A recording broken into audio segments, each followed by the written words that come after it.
Welcome back to Personal Injury Perspective. Today we're going to discuss ICE raids, the controversial topic. What happens when the government gets it wrong, guys? You're detained, you're beaten, imprisoned, but you're not a criminal. You're a U.S. citizen or someone with legal status under TPS or asylum. Do you have rights? Can you actually sue the United States government for wrongful detainment or excessive force? That's what we're breaking down today. Where does this land on the justice scale? Let's find out.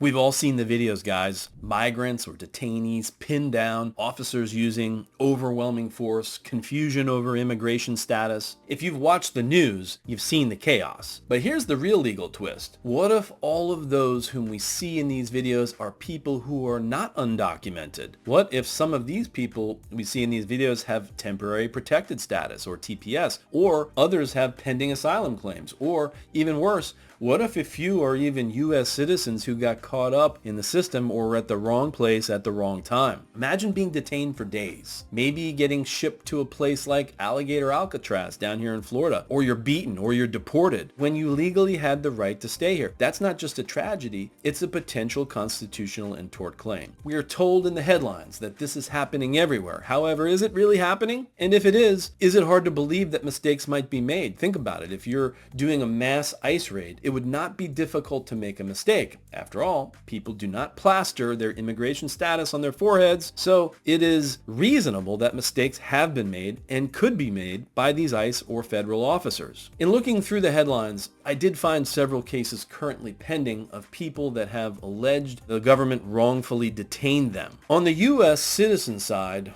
I read about the case of Leonardo Garcia Venegas. He's a U.S.-born citizen. He was detained twice by immigration authorities at a construction site in Alabama, and he claimed under the Fourth Amendment that these were violations. We also have Jose Hermosillo, a 19-year-old U.S. citizen detained for 10 days by Border Patrol in Arizona, despite he had legal proof of citizenship. Then Peter Sean Brown. He was allegedly detained illegally by a Florida sheriff's officer, and in federal court it was ruled to be a violation of his rights. So you have three there. As for the TPS side, I've read about less. One of them was Juan Carlos Fernandez, a Venezuelan. He was a Venezuelan TPS holder. He is wrongfully detained and nearly deported in January of 2025. We have additional class action against USCIS for rescinding decades-old policies, allowing them to adjust their immigration status. So it seems to be happening, but can these folks sue for civil damages in federal court when a wrongdoing occurs? So here's the starting point. Under normal circumstances, you cannot sue the U.S. government because of sovereign immunity. But there's an exception, the Federal Tort Claims Act, or the FTCA. It allows individuals to sue the federal government for negligence or wrongful acts committed by federal employees while acting within their official duties. The FTCA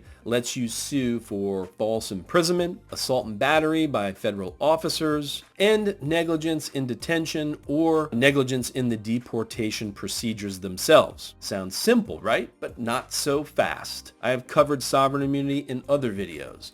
The federal government has the right to create discretionary policies, which from a civil standpoint, you cannot sue on. For example, the Trump administration has started enforcing immigration and deportation on a mass scale. That is a policy or discretionary decision, and you cannot sue the United States government for that decision. On the other hand, you can sue for operational negligence or other torts. This means if ICE carries out the task of enforcement negligently, that is the exception to sovereign immunity. You can sue. Immigration enforcement sits in a very gray zone, which is, it is lauded by many as being a national security and federal discretion initiative by the Trump administration. And while many in the media accuse the Trump administration of doing things unconstitutional, as it relates to the immigration crisis, the administration has actually followed the rules. But again, we have seen mistakes made. Ultimately, the right to sue depends on how the wrongful act occurred and who committed it. The key is, did the officer carry out the administration directive in a legal manner that does not violate the United States Constitution? So When force crosses the line from restraint to punishment, that's excessive force. Under the 4th and 5th Amendments, the government cannot use unreasonable force or unlawfully detain you, period. Just not permitted. But proving that in court is another story. You'd need to show that the officers acted outside the scope of their duties, not just doing their jobs, but violating clear law or protocol.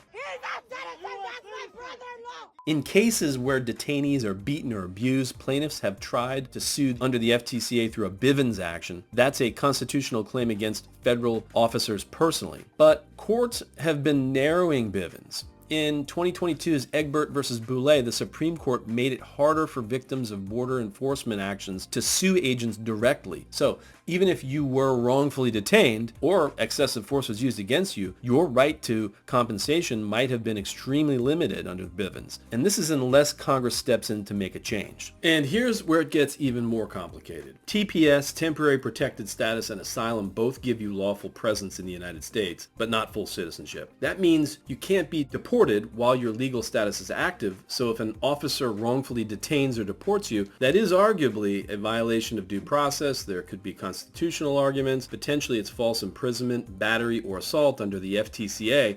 But if you're a U.S. citizen versus a person with TPS or asylum, your chances of success in court vary depending on your status. As you can see in this chart, if you are wrongfully detained as a U.S. citizen, you have an FTCA claim and even a Bivens action claim under the right facts. But if you move from citizenship to TPS and asylum, your protections get less and less and less. Right now, it appears that with the government argument on sovereign immunity and others like Section 2680A and INA Section 1252G, these claims are remarkably difficult, if not impossible. In conclusion, while a TPS or asylum holder may have grounds to sue the federal government under the FTCA for negligence if detained unlawfully or for assault or battery, the success of such a claim depends on establishing a duty of care, demonstrating operational negligence, and overcoming sovereign immunity defenses. But these are tough claims under the existing law. I can't stress that enough. Where does this fall on the personal injury perspective justice scale? On the justice scale, the U.S. often tilts towards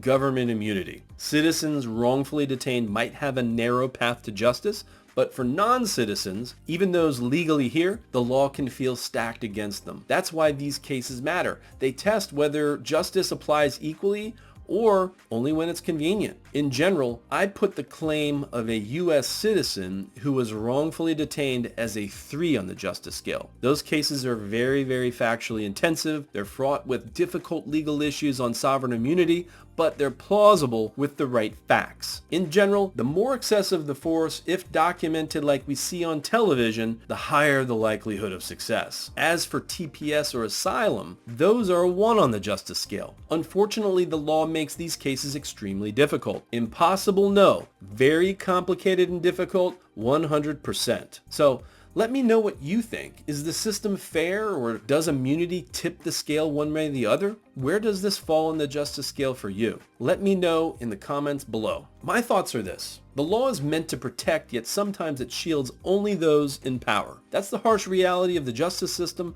and life in general. When citizens, TPS holders, or asylum seekers are wrongfully detained or even abused, we are reminded that justice is not automatic. It must be claimed, and only the court system can grant it. It's truly the last resort for the downtrodden, and only in these moments do we see the true weight of the scales of justice in action. This has been Personal Injury Perspective. If you found this breakdown helpful, follow along as we continue to look at whether victims in high-profile cases like this one can truly obtain justice. Be safe out there, and don't forget to like, subscribe, and comment. I will see you on the next episode of Personal Injury Perspective.